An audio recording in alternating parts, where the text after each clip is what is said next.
Don't share. It's Benz. It's the key Benz here. You're welcome to the Good Bad Guy podcast. We here. You know what it is. Today, it's not very great news. Arsenal, Brighton. We saw what happened. In the history of red cards, this is possibly the worst.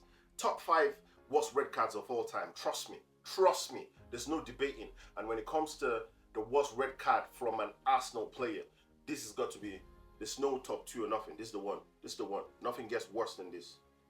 The ref missed the plot.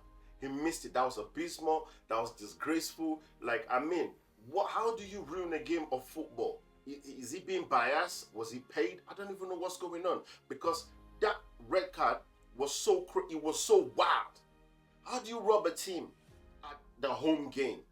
Do you know when you're playing football, there's a reason why there's home and away, because there's home advantage. When it's home, the referee takes it lightly with you and all sort of things, because the fans are screaming as well, cheering you up. All these things boost self-esteem and make you play better football. How do you come and rob Arsenal in their home? It's like a thief breaking into the house. You catch the thief and you're like, you know what? Oh, thanks for robbing me. You make a sandwich, give him some drink, maybe even Pepsi with some ice. Bro, what's going on? I don't understand what's going on.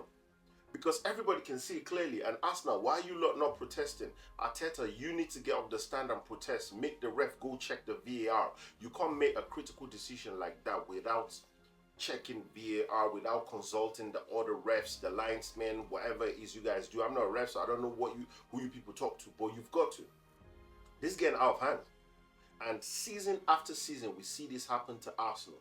We see these things happen to Arsenal. They get a red card, they get kicked about, no card is given to the other team. As soon as Arsenal try to be aggressive, red card straight, boom. Why?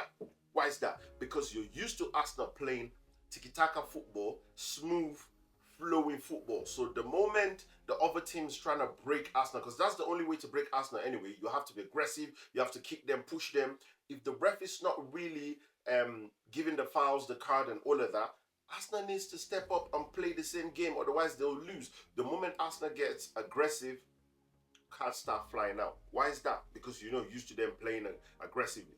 But can you blame them? They have to play aggressively if the other team is aggressive and you're not giving cards. So why are you giving cards to Arsenal?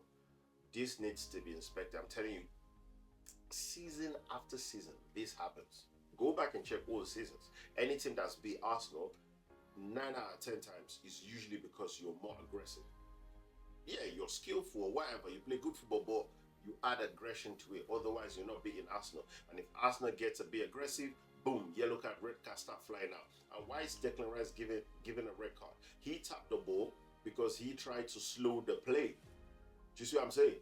So that's a warning, not a card. Few minutes before that, Pedro he didn't tap the ball, he kicked the ball miles away because the ball went out of bounds. Because he didn't want Arsenal to pick up the ball quickly and recover. It's the same thing. But why is Pedro not getting a card? Why is Declan Rice getting a card, getting a red card? Make it make sense to me. Make it make sense to me. I'll put the clips up so you guys can see. Look right here. Ball goes out of bounds. Your man kicks it off. Pedro kicks it off. Miles away. Now, let's go the other way. Declan Rice tapped the ball and he gets a red card. Please, somebody make it make sense to me, because if you check every other place online, they don't have where Pedro took the ball out of bounds and kicked it out because it's a controversial or whatever. But here, I speak the truth here.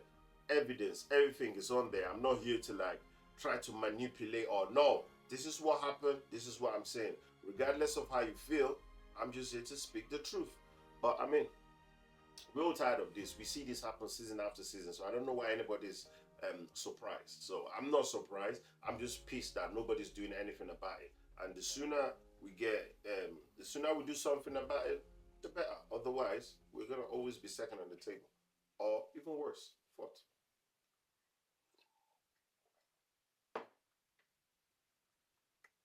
I don't know what else you guys want me to say. I'm sipping my tea here. Don't share that. It's Benzi. It's the kid Benzi here, the Good Bad Guy podcast. We here. Salute. You know.